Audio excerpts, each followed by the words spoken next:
Қайырлы күн ата-аналар. Міне балаларға арнап кішкене логикалық тапсырма дайындап жатырмын.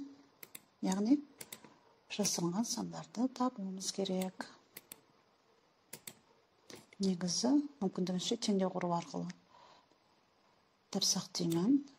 Яғни теңдеу құрып, есептерге теңдеу құрып та үйренуіміз керек, балалар. Міне көжектеріміз дайын болды. 3 көжегіміз, енді көжегімізді сақтап алып, оны да қоя береміз. Яғни бір күшігіміз жүктелді. Енді екінші күшігімізді жүктейміз. Яғни дұрыс тұрды ма балалар? Енді болды ғой дейме. Енді екі күшік, екі көжек.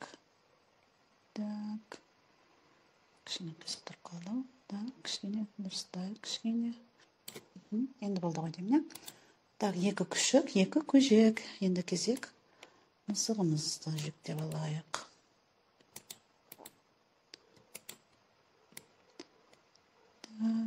Мына жерге сімей қалады. Мына жаққа тұрайық. Кішкене төменге түсірейін.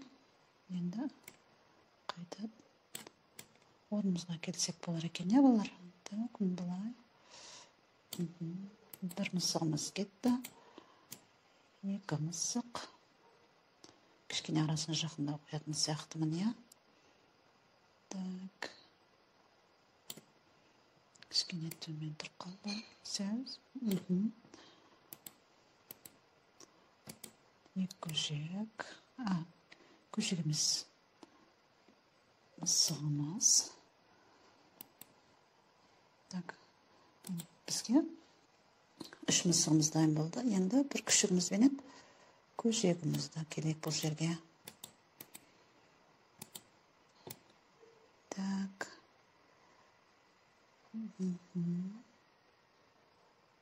Кішкене жалғастырып қояйық. Енді болды.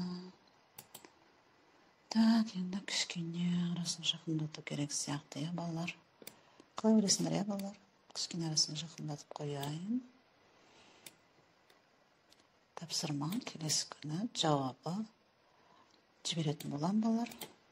Өз жауаптарымен салыстырамыз. Болмаса комментарийге бірден жауабын жазсаңыздар да болады. Ауызша шығаруға болады. Әрине, бірақ теңдеу құрып та үйренгеніміз дұрыс. Теңдеу құру есеп шығаруда өте ыңғайлы тәсіл негізі. Яғни белгістердің орнын x деп беріліп, тез тауып алуға болады. Кішкене жақындаттық. Мысықтарымызды кішкене жақындатпасам болмайтын сияқты.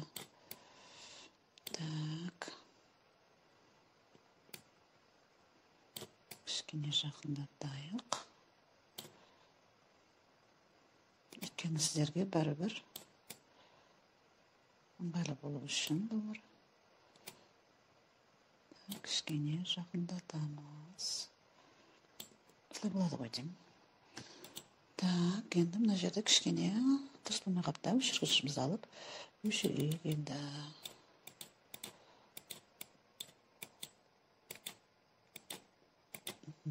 Кішкене таза болды, балалар.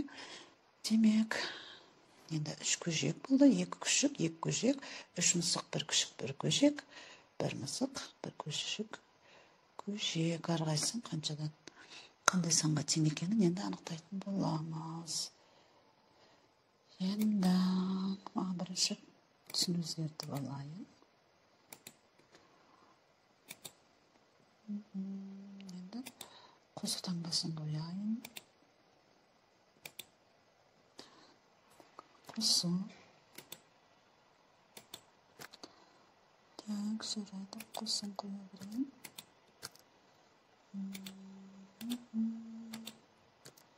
Қазір өзгертіп аламыз, балалар. Қазір ыңғайлы жеріне тұра берсін.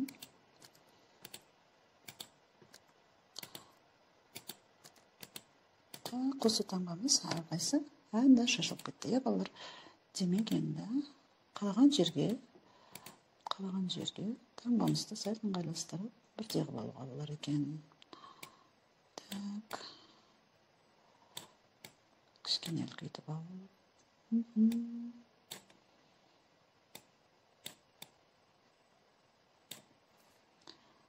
кішкене. Енді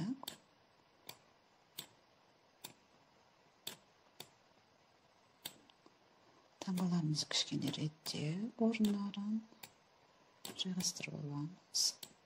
Енді болды ғой деймін. Енді үш көжегіміз нешке тең екен, балар? Соны жазайын.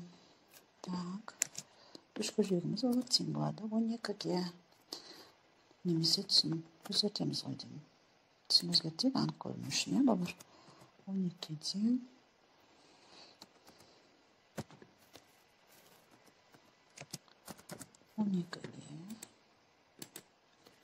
Тең болады 18-ге. Тең болады және 18-ге. Тең.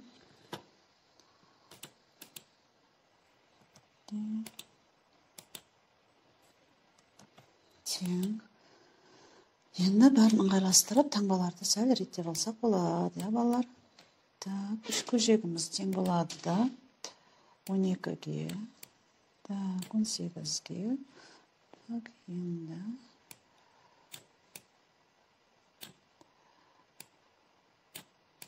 кішкене реттелді ғой деймін, балалар, Енді так, енді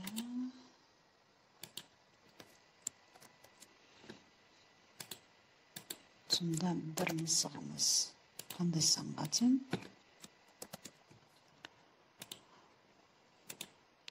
Күшігіміз қандай санға тең деген сұрақ берді.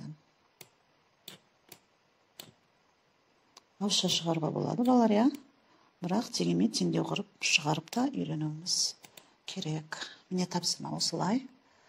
Ауызша шығарсақ та, теңдеу құру арқылы шығарсақ та, жауабын комментарийге жазсаңыздар болады, немесе ертең жауабын жариялағаннан кейін өзіңіздің жауабыңызбен салыстырсаңыз болады.